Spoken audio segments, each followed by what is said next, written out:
എന്തായിരിക്കും കഴിക്കാൻ? നല്ല ഭംഗിയുണ്ടല്ലോ ഈ ചേച്ചിനെ കാണാൻ. ഇരിക്കേ. എന്തായിരുന്നു കാര്യം? ഹലോ ഡോക്ടർ, ഞാൻ ഫോളോ അപ്പിന് വേണ്ടി വന്നതാണ് കേട്ടോ. ആ ഓക്കെ ഓക്കെ, ഞാനൊന്ന് ഡീറ്റെയിൽസ് എഴുതിയെടുക്കട്ടെ കേട്ടോ. ഡോക്ടർക്ക് മുടി കുറവാണോ? ഇച്ചിരി വെളുത്ത വരെയൊക്കെ വരുന്നുണ്ടല്ലോ മുടിയിൽ. ആ, ഞാൻ മേക്കപ്പ് ആർട്ടിസ്റ്റാണ്, അതുകൊണ്ട് പറഞ്ഞതാ കേട്ടോ. ആ പക്ഷെ ചേച്ചീൻ്റെ നല്ല ഭംഗിയുള്ള മുടിയാണ് കേട്ടോ. ശരി, കാര്യം പറഞ്ഞോളൂ. ആ അത് ഞാൻ നേരത്തെ പറഞ്ഞല്ലോ, ഞാനൊരു മേക്കപ്പ് ആർട്ടിസ്റ്റാണ്. അപ്പോൾ അതുകൊണ്ടാണ് ഞാൻ മുടി ശ്രദ്ധിച്ചത്. ആ പിന്നെ ഈ മുടി വെപ്പ് മുടിയാണ് ഡോക്ടറെ. എനിക്ക് പിന്നെ ക്യാൻസർ വന്നേ പിന്നെ മുടിയൊക്കെ പോയി. അപ്പോൾ പിന്നെ ഇത് വെച്ച് അഡ്ജസ്റ്റ് ചെയ്തു. ഞാൻ മേക്കപ്പ് ആർട്ടിസ്റ്റ് ആയതുകൊണ്ട് എനിക്ക് പിന്നെ അറിയാലോ.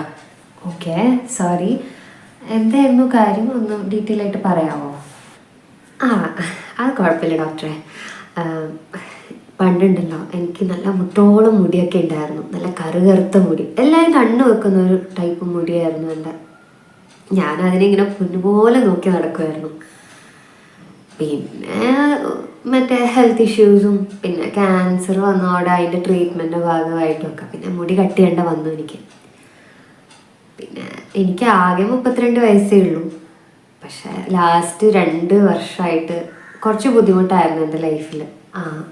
എന്താ പറ്റിയതെന്ന് വെച്ചാൽ, ഒരു 2 വർഷം മുന്നേ വരെ എനിക്ക് അങ്ങനെ അമ്പലത്തിൽ പോകുന്ന ഒരു ശീലമൊന്നുമില്ലായിരുന്നു. എനിക്ക് ദൈവത്തിനോട് അങ്ങനെ വിശ്വാസമൊന്നും ഇല്ലാത്ത ആളായിരുന്നു ഞാൻ. പിന്നെ കഴിഞ്ഞിട്ട് വീട്ടുകാരെല്ലാവരും കൂടി നിർബന്ധിച്ച് എല്ലാവരും കൂടി ഒരു